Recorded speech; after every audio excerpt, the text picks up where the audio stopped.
We come from a part of the world where the old virtue of resigning over principle has long been dead. But in recent years, people are more notable for wishing to stay in office rather than for wishing to get out of office. The Economist.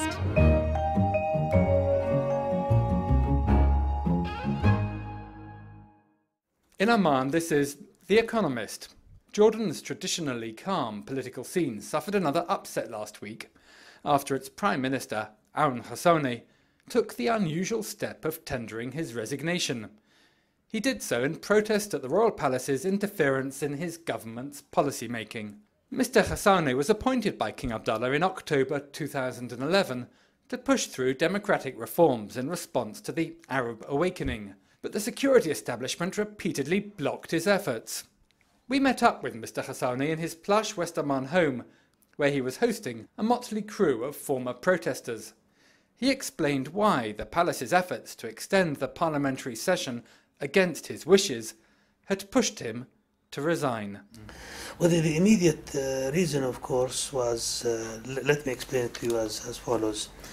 We have what we call ordinary sessions of Parliament, and we have also extraordinary sessions which would be called to deal with specific legislation. The main difference between the two is that in the ordinary sessions, Parliament can raise any question, can question ministers, can have a vote of confidence, etc., etc. Whereas in the extraordinary sessions, its activities are confined to a list of bills that are sort of sent to it by the government. When I flew to Istanbul, one of the advisors in the royal court called me and he said, well, it's the king's wish to extend this. I knew that this was rarely done. In fact, later on I discovered that it had never been done, to extend the ordinary session. The reason given by this person was that the king was very keen on getting through the remaining legislation. But if that were the case, it would have made much more sense to have terminated the current session and called for an extraordinary session devoted to that. So I said, but I had, signed my recommendation.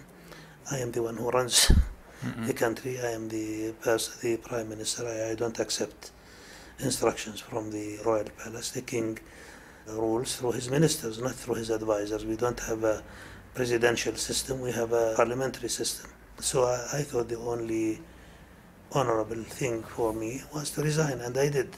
So on the face of it, this is not really big news, but we come from a part of the world where the old virtue of resigning over principle has long been dead, although it was very much part of our historical tradition. But in recent years, people are more notable for wishing to stay in office rather than for wishing to get out of office.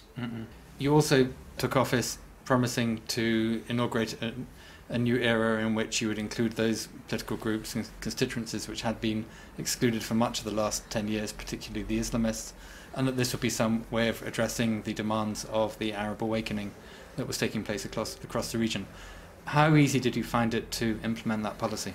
Well, when I took office in October, the country, in my opinion, and I'm not exaggerating, was on the fringe of a civil war. I mean, things were either going to improve or to go the way of, what is happening in Syria. Had there been no governmental change, and I'm not necessarily saying that it is my government, but had the previous government stayed on power, I am almost sure that we would have slided into political violence. Political violence in a tribal society would lead to vendettas and etc., etc. The path is only too well known. So basically, my first move was to take on board the Islamists. I invited them, asked them to form to join in forming the government.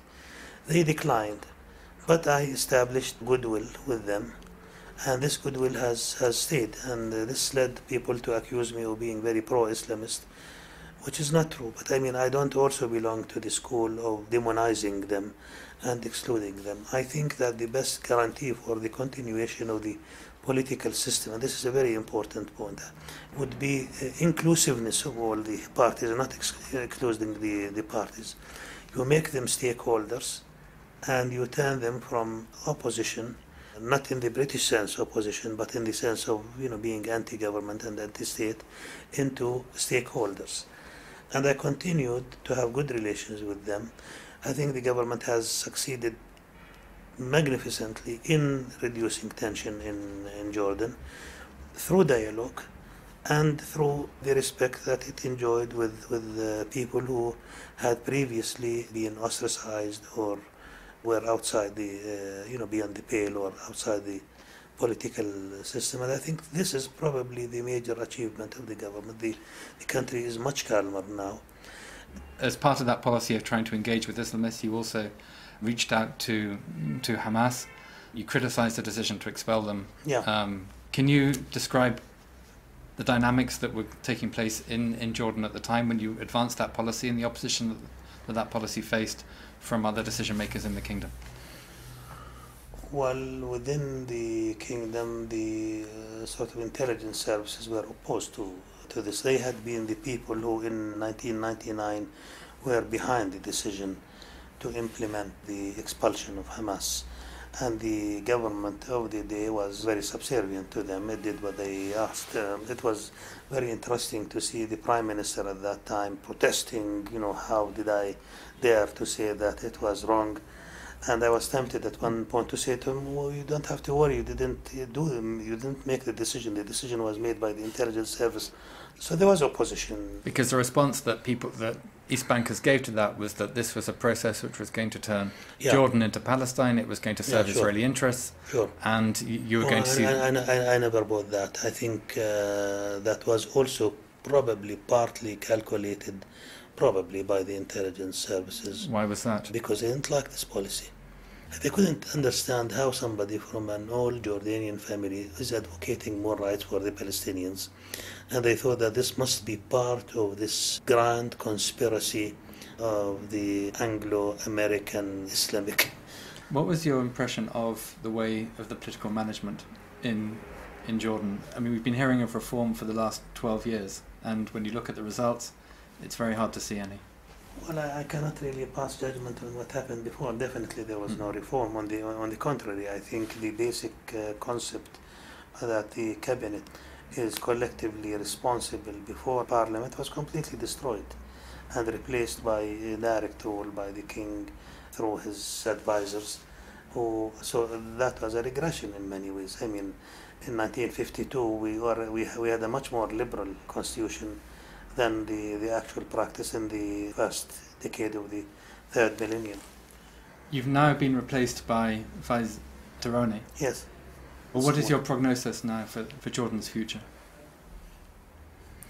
Well, I wish the country very well. I mean, obviously, it doesn't really hinge on my being in office. What was happening basically was that there are three governments in Jordan. The royal court, which became very powerful in the last decade, the royals, the intelligence, and the real government, which was, I mean, those people wanted to treat the Prime Minister as a petit fonctionnaire, if you see what I mean, and that was something that I couldn't accept. So this tension is going to be very bad for the country, but this does not mean that the Prime Minister, whoever he is, I'm not speaking about anyone, should accept and become subservient. But because when you took office, you described a country which was on the verge of civil war. Yeah. What are going to be the consequences, in your view, of having the return to power of the same forces that were in position when you took office? If those people think that the so-called Arab Spring has subsided and that they can go back to the old ways, then they are the worst students of history. Because spring is a seasonal thing and it keeps coming back. I mean, and I don't really wish any bad thing to happen to Jordan, if only for reasons of interest and survival. The country is calmer. I'm not saying that my government was responsible wholly for that, but I think it played a major part in that. That was al-Khossaune, Jordan's former Prime Minister, talking at his home shortly after his resignation. With his departure, and a trusty royal court chief now in his seat, Many in Jordan say that hopes of any significant reform have been firmly put on hold. In Amman, this is The Economist.